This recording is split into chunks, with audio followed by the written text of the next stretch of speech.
Hello and welcome to this edition of Fishology. For those of you who may be new here in Fishology, we'd like to give you the analytical version of our podcast here and talk about the Miami Marlins. And as always, I am joined by Mr. Ely Sussman and the strongest man on Fish Stripes, Louis Addeo-Weiss. Guys, how you feeling for this episode? I am excited, and that's Outstanding. mostly obviously one for the conversation we're going to have, but two, I mean, if you're listening to this on Thursday, it's opening day, so a new season's upon us. Everybody's got a perfect ERA. Nobody's gotten out at the plate yet. Like it's hope springs eternal. I'm very excited for another season of baseball and covering the Marlins. Yeah, all the possibilities are on the table until they're not. So that's the Marlins' existence through the years is you just watch little by little as hope escapes you. And at this moment, it hasn't yet. So this is the best. This is really the best that I am, and my psychological state is at this time of year. So yeah, thanks everybody that supports us listening to this. I think we started Fishology right at the start of the off season. So this is going to be something new, and I think this just makes it's going to be more. It's going to be a more valuable tool, I think, to you guys as we analyze during the season as it goes on, instead of just doing year ends and future shows. This is kind of the premise that we had in mind when we started in the first place, is having it as your companion throughout the regular season as it just gets going right now. Yeah, and with that, I think we can call this episode "Don't Call It a Comeback," as we are giving you guys four possible comeback uh, players for the Marlins. And for those of you, maybe you want to skip around, listen to a certain player. We're going to do Jorge Soler, Avi Garcia, Jacob Stallings, and Tanner Scott.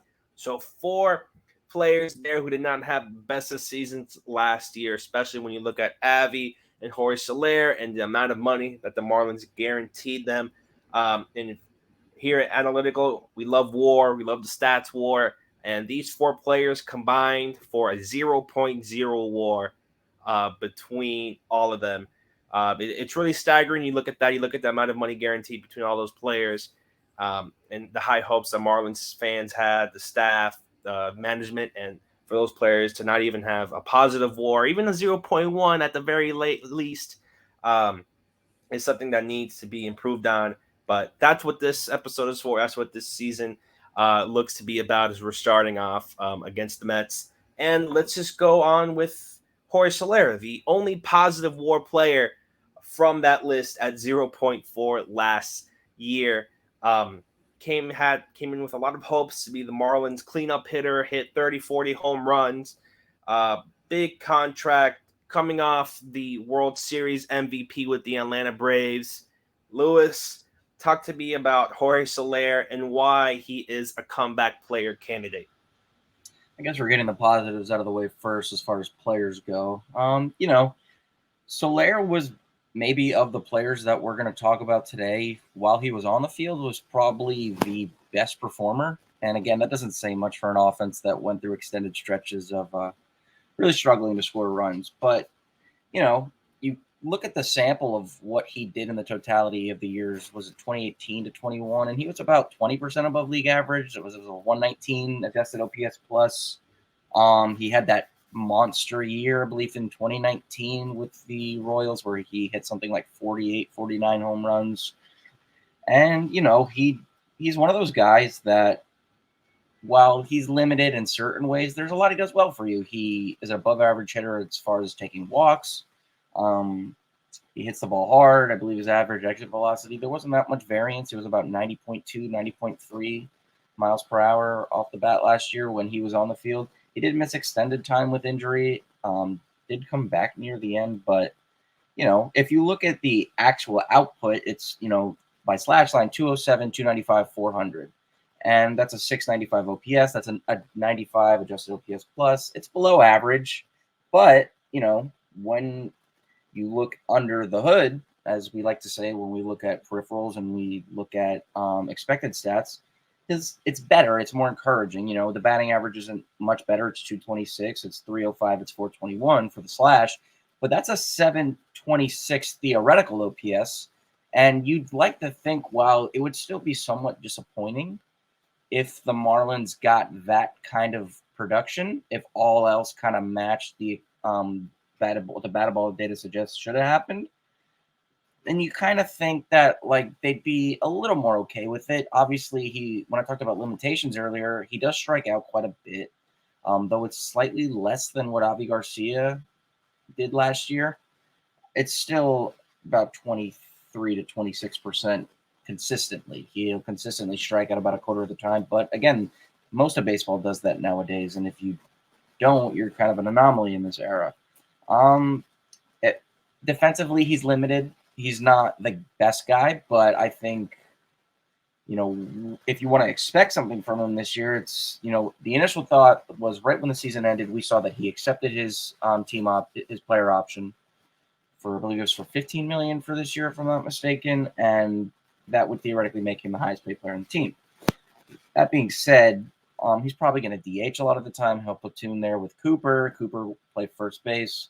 Marlins have a gluttony of outfielders, so he'll probably play some left field. Although in spring training, for those Marlins fans who were watching and we got to see, new manager Skip Schumacher and the coaching staff kind of experimented with like a left field, right field hybrid with him and Avisail Garcia. And we've heard from Skip Schumacher, it's been substantiated that we'll probably see that during the season. Either way, I don't think that makes the team any better. Like I said, Soler is a below average defender. But the power is legit. I think he's probably got the most raw power of any player in this lineup besides Jesus Sanchez. I have more to say about him, but Eli, I don't want to go on too long or longer than I already have. So I'll let you impart a little bit of wisdom for our listeners and maybe for us tonight as well about what you think went wrong with Soler last year and what maybe you think we'd expect to see in 2023. What I want to draw people's attention to is the shift and how that affected him last year. He, more so than any other of the regular players, he was really adversely affected by the infield shift, which, as we know, is now going away this year. So for those of people watching it on YouTube, he was shifted 78% of the time last year as a right-handed hitter. That is very unusual. It speaks to his very pull-heavy tendencies. That's his, for better or for worse, that's been who he has been most of his career. He pulls a lot of balls, and that's because when he gets into the air, a lot of those turn into home runs.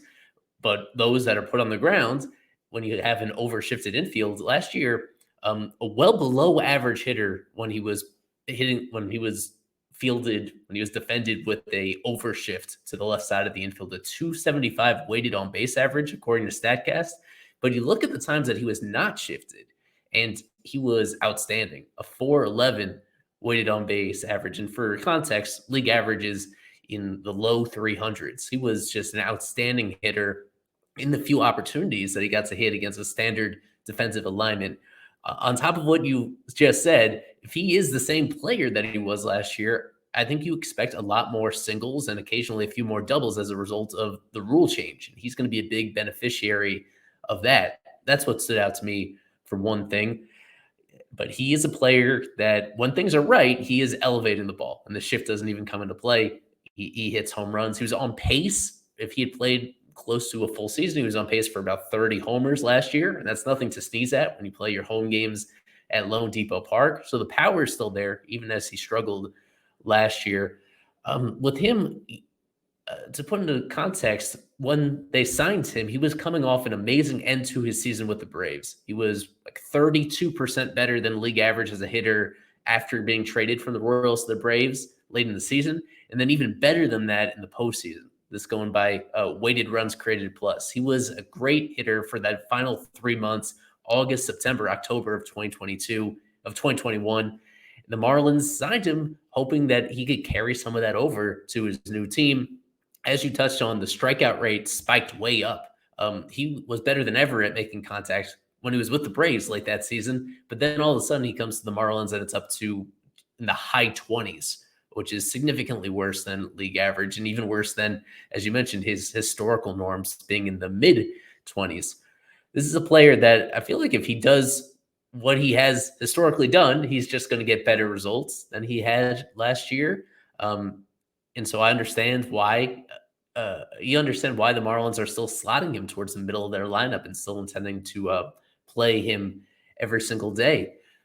Yeah, the only things that you can really pick at is that strikeout rate and whether he could put more balls in play in the first place, and also the health factor. So we'll wait to see exactly how often he's going to be getting those DH days to get him off his feet after struggling with that back issue last year. That's going to be so important. If he's simply 100% healthy, that just opens a lot of possibilities for him at the plate. So even though he was on the field a lot last year, he wasn't at full strength. So that alone could make a lot of difference. I think this is the player coming into this that we felt most optimistic about bouncing back, has the highest salary on the team, and yet has the upside to potentially like live up to that high price tag.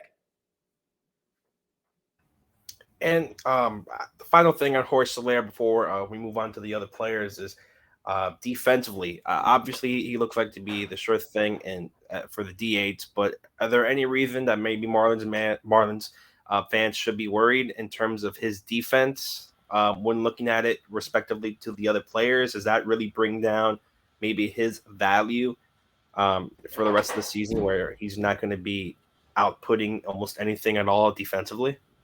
I think what you're likely to get is just negative value. Although there were times last year, and we can all substantiate this, that he did look commendable as a left fielder. He robbed a couple of home runs, if I'm not mistaken. The throwing arm is above average. I mean, StatCast metrics kind of outline that, or at least it's slightly above average. But positioning wise, he's never been great. I mean, I believe he's like -8 D-WAR, 9 or -9 D-WAR first career by Baseball Reference. You look at his fielding runs and his DRS, they're literally the exact same, -50. And regardless of where you go, if you put him in right, you put him in left, he's below average in either spot. You put him in one position for an extended time and everything will relatively balance out with as far as how below average he is going to be defensively. It's strange, though, because he reminds me a lot of Marcell Ozuna, where tools-wise, you think that he could be better than he actually is defensively. And offensively, the inconsistencies tend to run parallel. Soler's highs haven't been as high as highs we've seen with Ozuna in Atlanta in that 2020 season and that 2016, 2017 All-Star year with Miami. But that being said, he kind of just a guy that doesn't always live up to what he is capable of doing, at least from what we've seen at his best. Yeah, but defensively, you're not going to get much. Eli, Danny, I wanted to ask you guys if there were anything that you would be concerned about, particularly his drop in launch angle and the fact that his hard hit rate was the lowest in the last 5 years for him. Is there anything that concerns you about that? And then can that be slightly substantiated by the fact that his spring OPS was, in the early sixes? And again, don't put too much stock in spring training, but it's 50 plate appearances. I mean, that's a pretty good sample this early in the year. I'm going to default to health, contributing to this, his back issues, potentially coming to play when it comes to how he follows through on his swings. Even though his launch angle was down, it is still higher than the league average, as it typically was. And we saw it show up in certain moments where he hit some of the most majestic home runs that anybody has hit on this team this year. So I think he could get back to what he used to be. The big wild card in this, as we talk about him and the next couple guys, is that the Marlins have overhauled their hitting philosophy and their hitting coaches. James Rowson is out. Eric Duncan is out. Brant Brown is in. John Mayberry is in. These are guys that have been the players themselves have vocalized how different it is, the instruction that they're getting and the priorities that they're putting into place. And I'm fascinated to see how that impacts both the young guys and the veterans like Soler, what type of suggestions those coaches make, how the attack plan that these hitters have could be different than what it used to be. Because it's like a different, depending on what pitch type you're looking for and what zone you're looking for, you can get some pretty different results in terms of what those swings look like and the trajectory of the ball looks like. So this is a guy coming off a season where yeah, just across the board, it was pretty meh production. Like there wasn't like a clear strength to his game. There wasn't like a terrible weakness that was exploiting him either. I mean, the one thing that I recall that he was still doing pretty well is he was hitting lefties, and the Marlins really missed that when he was out. But that's the one thing that I shrugged my shoulders on is exactly how the coaching staff could impact the attack plan that these hitters have at the plate, and how you could see like a different distribution of batted balls depending on what these guys are really trying to do, what their plan is when they step into the box each time. Yeah. And with that, I think it's a perfect transition to talk about our next player. Another player, again, who disappointed last season, put up, I believe, one of the lowest WARs on the Marlins, Avisail Garcia with a negative 1.1 WAR. Probably had or did have the worst season in his career. He had an OPS of, I believe, right here, a 582 OPS, 65 OPS plus. Have a large contract with the Marlins, or I believe the largest contract with the Marlins. Just someone that needs to really pick it up, who's doing good at maybe even years opposed to odd years. He lost a lot of weight in the offseason. Looks like a completely different person. Eli, what can we expect with Avisail Garcia now in 2023? Isn't because it's the odd year? Are we expecting Avisail Garcia to just come out of nowhere and be an all-star? Well, we'll touch on the elephants in the uniform first. The fact that he was really overweight last year, um, and he carried that throughout most of the season. And that had some marginal differences on the way that he was running, in his sprint speed being down a couple tenths of a foot per second, and his home to first time being down a little bit as well. So this is a player that throughout a lot of his career has hit the ball on the ground a lot. Those fractions of a second really matter if you're going to do that between getting out and getting a hit. And that's one reason why, if we look at his measurables, a reason why he just didn't get as many singles as he did the year before, why he wasn't getting on base in the first place. This is a hitter that he has some characteristics that I don't think you're going to change. He is so hyper aggressive, and he also swings and misses a lot. So there are so many outs that I don't know, unless Brant Brown has this like preternatural ability to like change his thinking and his plan at the plate. This is a guy that is going to get out a certain number of times just because of the way that he sees the ball and the way that he doesn't necessarily recognize pitches. There are going to be outs there no matter what.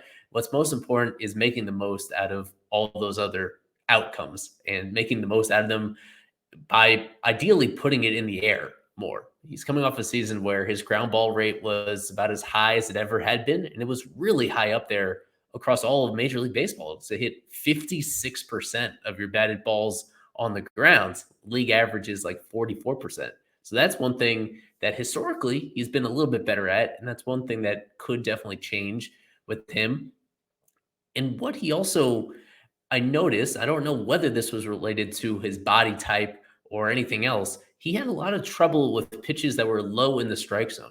Even when he was like swinging at pitches that were in the zone, when they were low, like knee or higher, he just wasn't making a whole lot of hard contact, and he certainly wasn't elevating those balls the way that he used to. On Baseball Savant, they have it separated by pitch locations, whether they're in the heart of the zone, whether they're in the shadow, like kind of near the edges of the zone, whether they're outside or whether they're waste pitches. And when you look at the shadow of the zone, the ones that were around the corners, especially those that were around knee high, he wasn't hitting the ball hard. And when you add it all together, by runs above average, he had been a league average hitter on those pitches in 2021, his last year with the Brewers.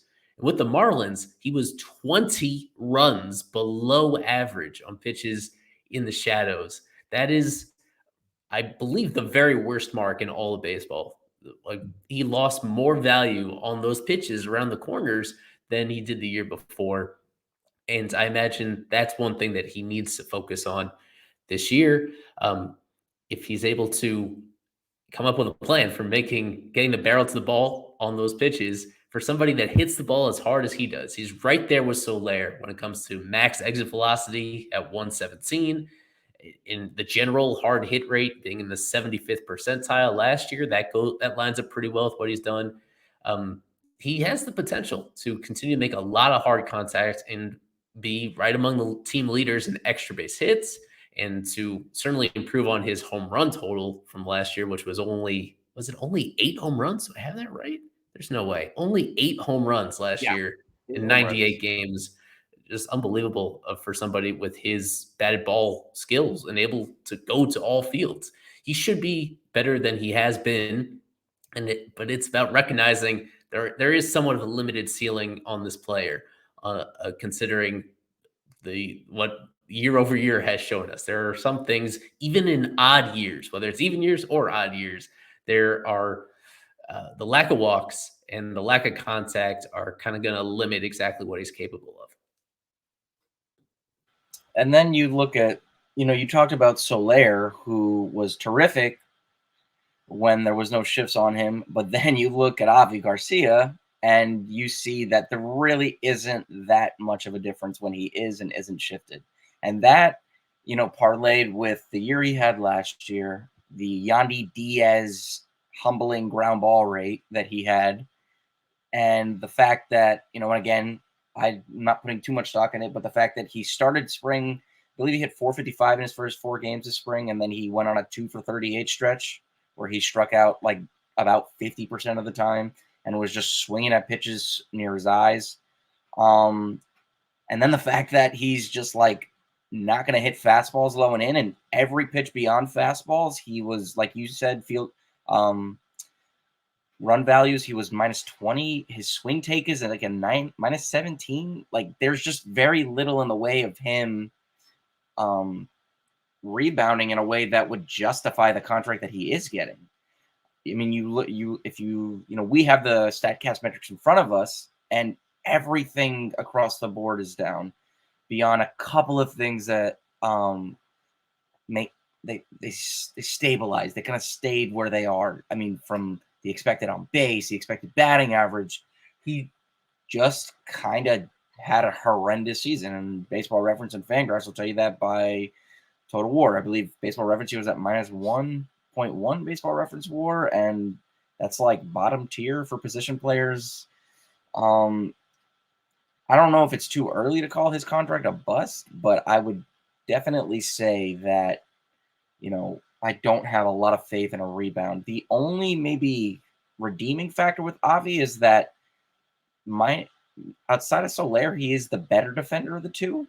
And that doesn't even say much because his overall defensive metrics are in the negatives, but they're not as, they're not bordering on Gary Sheffield numbers to a lesser extent the way that Soler is, as far as how bad of a corner outfielder type he is. He's shown in the past that he can be an adequate defender. He's got an above average arm. He's pretty fast for his size, but there's just a lot, maybe, and it could be between the ears. I mean, who knows? But there's a lot that states that, I don't know, is it too early to say that this contract's already a sunken cost? Because I don't see, beyond him having another 2017 or a 2021, him rebounding anywhere to justify the deal that Miami gave him. And I'd say it's arguably one of the biggest blunders that Kim Ng has made in her 2+ year tenure as GM of the team. The one thing that I do feel strongly about is that early in the year, if he does appear to be the same player that he was last year, you don't need to do anything drastic in terms of releasing him. The next step, the incremental step, is to consider platooning him and put him in situations where he's facing lefty pitching, where that would be obviously a very limited playing time, but that's how you kind of salvage production and make sure that when he's actually hitting, that he has the best chance to get pitches that he can make contact with. He's a guy in his career, there's about 100-point gap in OPS against righties versus lefties. So 714 against righties. That's a little below average. He's 811 versus lefties, which is good. He's a good hitter against left-handed pitchers. The strikeouts are still there, but the walks are way up. Believe it or not, Lewis, he has like a 9% walk rate in his career when he's facing lefties. That's actually a little bit better than the league average. That's a part of his game. He's a more complete hitter when he's put into platoon situations between Soler, between Brian De La Cruz, and even between some of the AAA outfielders that they have in the system, like Peyton Burdick, who could come up at some point. They have Gerard Encarnacion. They have players that I think can. You know what? I should talk about the other way. On the left, when I talk about platoon partners, outfielders that hit from the left side. Yeah, Jesus Sanchez, Jazz Chisholm Jr. That's who I meant to reference. Between those two guys, they have other options to play against the righties and allow him to focus on what he should be focusing on. Holding out hope for him to be a great everyday player, I don't think is realistic. They're going to give him a little chance to rebound. That's understandable. But I would hope to see before too long an effort made to put him in favorable matchups, even if that means limiting his playing time a lot. Yeah, and with Avi, would you guys say if maybe there's any hope for him maybe this season to just pick it up, maybe like what Lewis said in 2017 when he was an all-star, and then when he had his good season with the Milwaukee Brewers? Do you believe there's any hope to Avi? Maybe there's something specifically that if he changes that, we can at least, there's someone there that can post a positive WAR or 700 OPS or even an 800s. Is there something that maybe you saw last season that can give you hope, a glimmer of hope at all from Avi for the 2023 season? Even though he's done it before. I'm sorry, Eli, go ahead.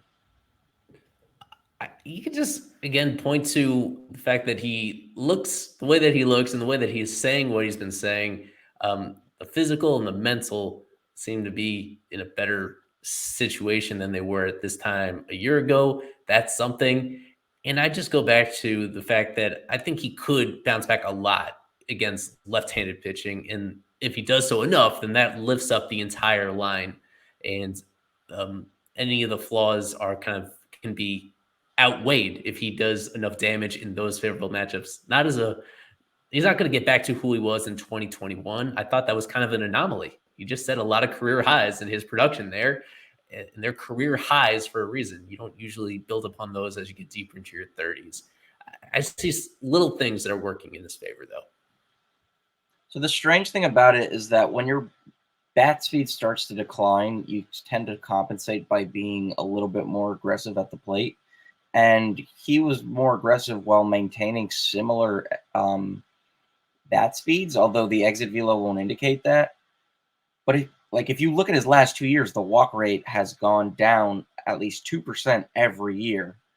And if that hyper aggressive approach still continues, then I have about as much faith as I did in him after I saw him Sunday when he put up an offer with a couple of strikeouts. There's a lot left to be desired with him because there's just so much that he can do that he doesn't do. And honestly, an 800 OPS, Danny, is a pipe dream. I think, again, he could do it. It's not out of the realm of possibility. But I was telling Eli ahead of the show that if you got who he was in Milwaukee on the total scale, 775 OPS with average defense, I think you could live with that. That's an above league average hitter. And for his career, he's really just a league average hitter. But if you can get that upper end, that 775, maybe 780 OPS, I think you'd be happy with that. But overall, no. I mean, I'm not really going to back on my stance. There's just too much that states that he is just not going to be somebody that's going to make a positive impact on this team. And honestly, I'd be close to saying that he's almost done as a productive big leaguer. But again, there's still some there that suggests that he can rebound. But for me, I don't see it. Yeah. And before we get to the next player, just a quick recap on Avi on his spring training: 143, 466 OPS, 20 strikeouts to only 1 walk. So if there's any credence that he might not be a productive big leaguer, spring training, it would be a good sign for maybe what's to come from there. But to go from one player to another, let's go in to Sandy's favorite battery mate, Jacob Stallings, who the Marlins acquired in a trade with the Pittsburgh Pirates in the 2022 off season for his spring training, to go a little bit of looking like that, still not the best. 30 at bats, 167 average, OPS of 4.53, and then we go into his first season with the Marlins, a negative .7 WAR with the Fish, 4 home runs. But there was sub highs with Jacob Stallings after the All-Star break. He did put up some decent numbers that could look pretty decent for the Fish, and something maybe that it could be leveled on to the 2023 season. Lewis, talk to me about Jacob Stallings. What can we expect? And is he just here so Sandy can potentially repeat a Cy Young award? Yeah, essentially you're asking, is he the David Ross to our John Lester? And that's somewhat, you can say that's somewhat, because nothing of what he did last year, beyond catching arguably the best season by a Marlins pitcher ever, is enough for him to get consistent playing time. But by way of the fact that the catchers that they do in the minor leagues, particularly Paul McIntosh, whose bat may be the closest to the big leagues, maybe Joe Mack too, is, he's here because he's got the experience, and that's kind of why he's here. Like, I don't know, like his career adjusted OPS plus before he became a Marlin was like, I think it was 88 or 91. And then he put together a year where he was like nearly 50% below league average offensively, and that dropped to an 83. I think I'd be suffice to say that, like, if he even just did that and his defense was marginally better, not say what it was in 2021 when he was arguably the best defensive catcher in baseball, the Marlins would at least feel vindicated in some regards, although you can argue that they didn't even have to give up that much. I mean, Zach Thompson's no longer in Pittsburgh. Connor Scott has pretty much played his way out of professional baseball, essentially, with the way he's played. So, I don't know. I mean, the fact that he's still in the big leagues after one season, I think, kind of says that they wound up on the better end of this. I mean, you essentially traded 2 marginal prospects and one for a Cy Young season, essentially. And that's a weird kind of thing, because Stallings caught every inning of Sandy's season, but offensively he doesn't give you anything. I like the signing or the trade at first when it happened, because he didn't strike out. His on base was respectable. I believe it was about like 330 or 332 when the Marlins acquired him. But again, he had about like 1 full season of games as a primary backstop before they went out and made that trade. So it's kind of premature that they traded for him when he did. But again, like, it paid dividends in some regards. But overall, he just, a lot of ground balls. Obviously, they don't want him to run a lot. The framing was horrendous. I remember there were multiple times last year where there were balls that were thrown that were mishandled by him, that the league just failed to call pass balls on him. And he set a record for consecutive games without a pass ball, which is kind of an embarrassment to Johnny Bench, who I believe held the record before him. So there, I don't know. There's just a lot that I don't like, but he's real. Like I pretty much outlined at the outset, he's here by necessity. And statistically, there's nothing that you can draw that he does, besides maybe the fact that he is a slightly above average player when it comes to chase rate. That suggests that he'll be any better. But if he is what he was, maybe a couple of years ago, then sure. But again, he's another guy that I don't have all that much expectations for, and that's somebody I don't see long term in their plans. Yeah. Just with Jacob Stallings also, how would you guys see maybe also his second half last season? His second half was, after that All-Star break, was completely turned over. He had a 281 batting average, a 381 slugging for 742 OPS. OPS plus was, I believe, 14. So he was a completely different player coming back from that second half. Maybe go back to Lewis. When you look at his second half there, is that something that can give you hope for him in terms of him offensively? Because he did have a really great second half. That first half, he had an OPS under 5, and then second half, his OPS is close to 800. Is that something that the Marlins saw and wanted him to bring him back and everything? I'm back. Thankfully. I'll let you on that. You can answer Because that, Eli, in terms of the second half. I had something very particular on him because it is more specific than the second half. There was this one little stretch starting in mid-July and going through mid-August where he was as good a hitter as he had ever been. I want to make sure that my screen doesn't freeze on this one. But he had the stretch where by weighted runs created plus during that time period, it was the very best 15-game stretch of his entire major league career, a 189 where 100 represents league average during that late July, mid-August stretch coming right out of the All-Star break at a time, unfortunately, where the team was essentially out of it. He had struggled so much during the part of the season that really mattered, and he turned it on just in time to at least improve his own self-esteem and his own confidence in his abilities, looking not even like the player that he had been, but looking at the very best version of himself.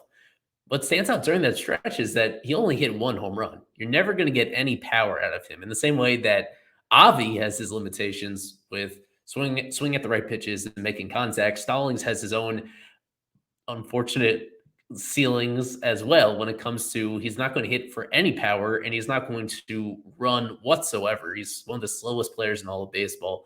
What you need to trust with him is to draw his walks, as Lewis referenced, and to find his singles as best that he can.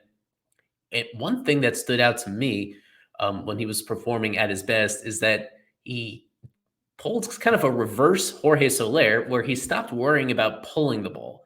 We talked about how Soler is a very pull-happy guy, and Stallings is more the opposite. He is well below the league average in how often he pulls the ball to the left side. He uses the whole field, and I'd say he's at his best when he really leans into that, just tries to get his bat on the ball and just stays on pitches deep into the zone and just hits them where they're thrown to him, and using a lot of center field and right field. For his career, he's somebody that has had good results when he does pull the ball, but last year was kind of this drop off where we saw that when he pulled the ball, when he tried to hit the ball hard and do damage, it was counterproductive. He would hit into a ton of double plays and just generally didn't do damage on those pitches.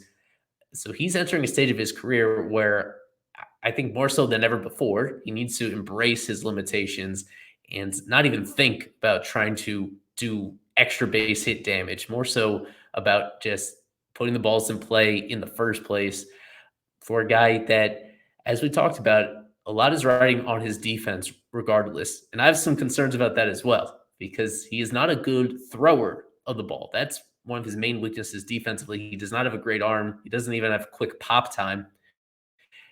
When he works with Sandy, that kind of gets amplified because Sandy is relatively slow to the plate. And we're coming into a year where the bases are bigger than ever, and we expect more stolen base attempts than ever before. So he needs, it's a big task for him to try to replicate what the magic that he had with Sandy Alcantara last year, and also being at his best at the plate. I don't expect him to get fully back to that 2019 to 2021 level offensively, where he was hovering around a 700 OPS. But I think it's successful if he splits the difference between last year's offense and that previous established levels. So if he splits the difference there, and if his defense ticks up a little bit between the same way between what it was last year and the Gold Glove quality it was the year before, then you'll be satisfied. The early indications are that he is going to play a lot, not only when Sandy is catching, but he's going to be the primary catcher over Nick Fortes to start the year. And I don't think the Marlins are married to that concept. He's going to need to perform a little bit. And for him, it just needs to be focusing on doing the little things instead of worrying about being a run producer. Don't try to be out of character. Just embrace who he is as a player. Use the whole field. Try to do a small part at the very bottom of the lineup. That leaves me to ask you guys this question before we go into our final player. Stallings, Fortes, you guys can give me really quick. Which one would you rather have for a full season as your number one catcher? Fortes or Stallings? I think Fortes kind of reminds me a little bit of Real Muto in that he's, for a catcher, he's a little more slender than Stallings, a lot more slender. Stallings is also very tall, 6'4", 6'5", and he's a lot more athletic. And the batted ball data, as well as what he just has done, he's just an overall pretty good hitter when he is playing for the most part, suggests that I'd want Fortes.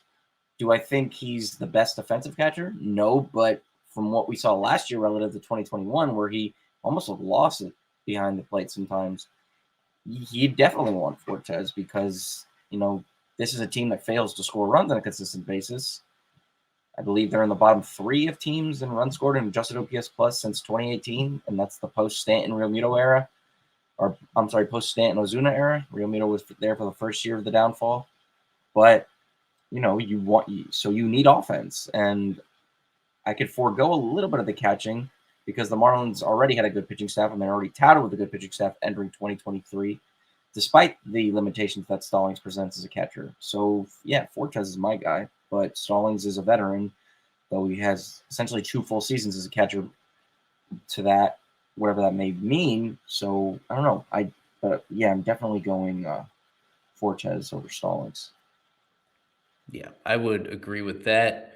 Even though Fortes had somewhat of a total opposite, where he wasn't even in the big leagues to start the year. He came up, he was on fire offensively, and then he steadily petered out so that his numbers at the end of the year all of a sudden didn't look all that impressive. In that case, we just need to defer to what we observed and actually following him day to day. He was a player that they felt confident enough to bat him in the middle of the lineup a lot of times, and even use as their designated hitter on certain days, even when Stallings was catching, because they valued his bat that much. I think there is more in there. They are on different ends of their career trajectory, and I think Fortes will perform even better on a per plate appearance basis than he did a year ago. So I'd like to see him get more playing time as well. You just need to give Stallings some credit for the way that he handled the pitching staff last year, especially the way that he handled Sandy Alcantara. It was the same stuff being thrown as in previous years, and yet obviously the results took off several levels higher than he had established prior in his career throwing to different catchers. There's something to that. And so I understand why Stallings is still a significant part of the team. I just threw up our graphic about his weighted runs created plus relative to his pull rate. And it's almost they're perfectly disproportionate to each other, where when he pulls more, his production goes down. When he pulls less, the production spikes up quite a bit. And as we see late in the year, that is when he was hitting his best, and that is when he was pulling the ball for a period of time, about 20% of his batted balls. Imagine that. That's how few balls he was actually trying to yank, and instead using the whole field and just understanding that he's not going to do a whole lot of damage anyway. So might as well stay on balance as much as you can mechanically during your swing, rather than trying to do too much. Just keep it simple, Stallings. Yeah. And simple as that, we go from keep it simple Stallings to keep it simple Scott. Going on Tanner Scott here, our final player here in our comeback players series. Pitcher that the Marlins got along with Cole Sulser in the trade again before last season. He ended up with a 4.31 ERA for a total of a 0.0 WAR. He 20 saves for the Marlins, ERA plus of 95, a whip of 1.61, 6.6 walks per 9, which is something that really hindered him. I don't know if our listeners remember him throwing 11 straight balls, Mel Stoudemire coming back out, and then him finally getting a strike. I think was probably one of the biggest moments for Tanner Scott, or the ones that really stand out to me. In terms of this Tanner Scott, Eli, what should we expect from someone? Is he no longer the closer? Can we expect him to close out games? In what way and what role does Tanner Scott have with the Fish in 2023? I guess we could begin with the end part, because Skip Schumacher did speak on that today. He noted that it was Dylan Floro and AJ Puck and Tanner Scott that were going to be in the mix for closing opportunities as the season begins. That goes to show that they don't feel he's all that far removed from the form that he showed in the middle of the season. And they still think that he could get high leverage outs, even potentially against right-handed hitters, and not only being in a specialist role. So they still have some faith in him coming out of spring training based on what I saw. He doesn't really fit in this episode. Lewis just wanted to talk about him because if you look at last year, there were periods of time where he was the best reliever on this team. I wouldn't say he's a bounce back candidate just because his established level of performance isn't really the same as what we're talking about with these other guys. Like he had short season success in 2020. And then besides that, this is who he's been. He is somebody, I noted this during the offseason, he is the highest career walk rate out of all active pitchers in baseball with a minimum of 200 innings. Nobody for their careers has walked more and had a substantial major league career among current pitchers than Tanner Scott. This has been an issue throughout his career with throwing strikes. But what I wanted to note with him is this pretty interesting trend is that he started the year last year relatively hot, and he did it while relying so much on his slider. Early in the year, he was throwing his slider almost every single pitch, even though the most tantalizing aspect of him is that he's a lefty that throws a high 90s fastball. He rarely used the fastball early on. And as the season went on, he very steadily tweaked his pitch mix. It was this really gradual but consistent trend. I'll get it on right here, where there's a little bit more fastballs. The fastballs go up, the sliders go down. And by the end of the year, it was almost a 50-50 split in that regard. I just found that interesting, that he eventually arrived at a point where he was alternating those pitches after being almost exclusively a one-pitch pitcher early in the year. So he's a very fascinating player. Not necessarily a bounce back just because some of his best performances of his career were this past season during that middle portion when he got the closer's role. But as we know, he lost that role and never really got it back during the second half of the season, and for good reason, because the walks are there. And there are times where he's surprisingly hittable, even for the quality of stuff that he has. But Lewis, I know you have a lot to say about Tanner Scott. Do you agree with this plan that seems to have him entering the year as one of their high leverage arms? Do you think he's ready to reprise that role early on? I mean, you could look at his splits by innings and kind of find a uniform role there, but Skip has been adamant at saying that there's going to be a fluidity, and not just on the position player side, but as far as how they're going to go about closing games. I think if you're going to go a safer bet, Dylan Floro is the guy, because, I mean, we saw Dylan Floro went through extended stretches last year where, he was going 10, 12, 15 innings without allowing an earned run at one point, and he doesn't do it with the kind of I'd say that the sexy stuff that Scott does. Scott is four-seam fastball, and then he throws his slider to the extent that it humbles the amount at which Steven Okert throws it. I believe if you look at StatHead or Savant, it's 63% of the time, even though, as Eli previously mentioned, that kind of started to balance out where it was about 50-50 at the end of the year. But yeah, the walk rate is the most concerning thing, and that's why I think when you assess, pitchers' roles by how they do in high, low, and medium leverage indexes, he's the last guy you want closing games. He was in the first percentile in walk rate, and among all relievers, you could set that minimum as low as 60 innings, 50, 40, and 30. He had the worst walk rate. It was like 6.6 walks per nine. And I believe it was, that's just bad. When you have that kind of stuff, it's like, the image that speaks into mind for us is, it's the walk-off home run that he gave up to, I believe, Garrett Stubbs, or was it Bryson Stott? I'm blanking on who it was, but it was in Philadelphia. It was a hanging slider after he had failed to kind of consistently throw strikes, and he got hit hard there. But when the Marlins acquired him, they acquired him on the premise that his expected stats suggest that he should be better, and we kind of got some of that in 2022, where he still put guys away. Remember Matt Barnes, who the team recently acquired, was to a lesser extent what Scott was in 2022. He put guys away. He strikes guys out. Tanner Scott, going back to his days in Baltimore, was always able to put guys away because, like you said, Eli, he's a lefty with an upper 90s fastball. When it's working, he has a very good slider. He generally induces like weak contact, like think like Jonathan Loizaga, but just not ever knowing where the ball is going. And yeah, you don't want another 4 ERA with a 3.6 FIP. I mean, it's encouraging for a team that were to take a chance on him, but even then, like you kind of just don't want to give him high leverage innings early in the season because of what the actual division itself is. You know, if the Marlins have any shot at going to the playoffs, I think you need to kind of offset all of the deficiencies that you have, whether that's on the defensive side, working with the fact that the Mets lost Edwin Diaz, so they may struggle to close games.